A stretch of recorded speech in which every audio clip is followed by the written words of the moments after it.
1999 जुलाई 26 भारतीय सेना प्रतिपक्ष पाकिस्तान सेना को धूली चटाई प्रतिटी भारतीय एही दिन को गर्वर सहित विजय दिवस भावे पालन करि आसुछंती। जो मानकर बलिदान त्याग और देश प्रेम पई यह संभव होईची सेवानक भितरे अछंती कटक जिला नरसिंहपुर ब्लॉक सियारिया ग्रामर प्रसन्न कुमार साहू। सिख रेजिमेंट रे कार्य करी अवसर नैथिबा प्रसन्न से दिनर अंगे निभा कथा कहिबा बेले लोम टांकुरी उठे। शहीद वीर जवान को कोटि कोटि प्रणाम जणाइछंती विधायक और समाजसेवी। पोजिशन नहीं पड़ी था मुझे पचारि हाँ पे कौन है कहले सार ये बर्तमान गोली आसो ये कहवा सत्वे सांगे सांगे आम मुंड उपर पाट दे से सब गोली चलला।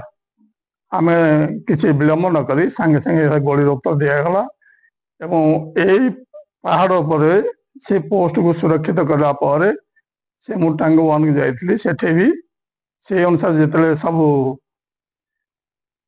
पचार उचर कला जना पड़ा एम उद्देश्य आसते से पोस्ट को ऑक्युपाई करने लगी सेटा को आम आउ थे पुनश्च गोली माड़ कर जिन को विफल कर देलु। भगवान प्रभु जगन्नाथ सुदृष्टि चाहिए परिवार समस्त उन्नति हो सेमानकर सहयोगिता एवं समर्पण भाव में आज से वीर जवान माने देश को जगी एडे बड़ बलिदान दे भारतर गर्व एवं गौरव को पुणी थे फेरई आनी।